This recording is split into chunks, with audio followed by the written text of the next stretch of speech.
মাসআলা ওযু করার তরিকা, ওযুতে নিয়ত করা সুন্নাত, বিসমিল্লাহ পড়া সুন্নাত, দোনো হাতের কবজি সহ তিনবার ধোয়া সুন্নাত, তিনবার মেসওয়াক করা সুন্নাত, তিনবার কুলি করা সুন্নাত, তিনবার নাকে পানি দেওয়া সুন্নাত, সমস্ত মুখ তিনবার ধোয়া সুন্নাত, ডান হাতের কনি সহ তিনবার ধোয়া সুন্নাত, বাম হাতের কনি সহ তিনবার ধোয়া সুন্নাত, দোনো হাতের আঙ্গুলি খিলাল করা সুন্নাত, সমস্ত মাথা একবার মাসেহ করা সুন্নাত, কান মাসেহ করা সুন্নাত, গর্দান মাসেহ করা মুস্তাহাব, ডান পায়ের টাকনু সহ তিনবার ধোয়া সুন্নাত, বাম পায়ের টাকনু সহ তিনবার ধোয়া সুন্নাত, দোনো পায়ের আঙ্গুলি হিলাল করা সুন্নাত। মাশাআল্লাহ, আলহামদুলিল্লাহ।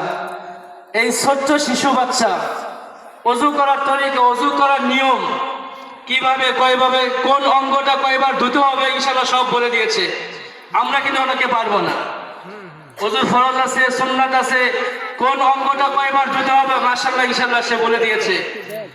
এতটুকু বাচ্চা তো অনেকেই আছে, আনাই আছে অনেকেরই, পারবে না হয়তো। তো ইনশাআল্লাহ কোরআনের শিক্ষা যদি থাকে, পরবর্তীতে আপনি জাগতিক শিক্ষা অর্জন করান, সব কিছু হবে। আবু জেহেল, তার ভিতরে সমস্ত জ্ঞানের ভান্ডার ছিল আবু জেহেল মক্কার ভিতরে, কিন্তু কোরআনের জ্ঞান সে অর্জন করে নাই। আল্লাহ রাসূল সাল্লাল্লাহু আলাইহি ওয়াসাল্লাম বলেছেন সে হলো সব থেকে মূর্খ, সে সব থেকে জাহেল। কারণ সর্বজ্ঞানে জ্ঞানী থাকা সত্ত্বেও কোরআনের যেহেতু জ্ঞান নাই, তার কোনো দাম নাই, দুনিয়াও দাম নাই, কবরে গেলে তো দাম নাই। তো ইনশাআল্লাহ আমাদের এই শিক্ষার সাথে সাথে আমাদের হাদিসও পড়ানো হয়। আমাদের প্রথম শ্রেণীর ছাত্র, আপনাদেরই সন্তান, আমাদের রুহুল আমিন ভাইয়ের ছেলে, নতুন ভর্তি হয়েছে, নতুন মাদ্রাসায় এসেছে। তো ইনশাআল্লাহ 30টা হাদিস, 1 থেকে নিয়ে 30 নম্বর পর্যন্ত হাদিস ওদের মুখস্থ ইনশাআল্লাহ। যে হাদিসটা আপনি বলতে বলবেন সেটাই বলে দিবে। তো ইনশাআল্লাহ তুমি বলো 27 নম্বর থেকে 2টা শোনাও।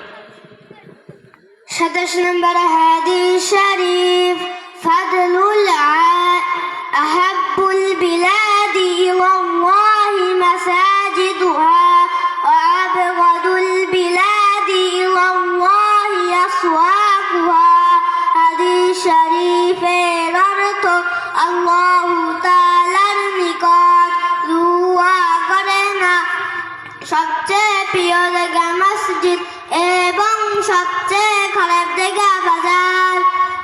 28 নম্বর হাদিস শরীফ, ইয়াকুম ওয়াল হাসাদা ফাইন্নাল হাসাদা ইয়াকুলুল হাসানাতি কামা তাকুলুন নারুল হাতাব।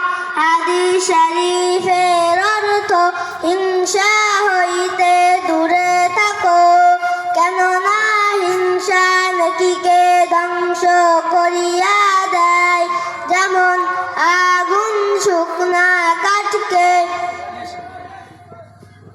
মাশাআল্লাহ, আলহামদুলিল্লাহ, সুন্দর একটা হাদিস বলেছে। হিংসা হইতে দূরে থাকো, কেননা হিংসা নেকিকে ধ্বংস করে দেয়। আমাদের প্রত্যেকের ভিতরে হিংসা আছে, অহংকার আছে।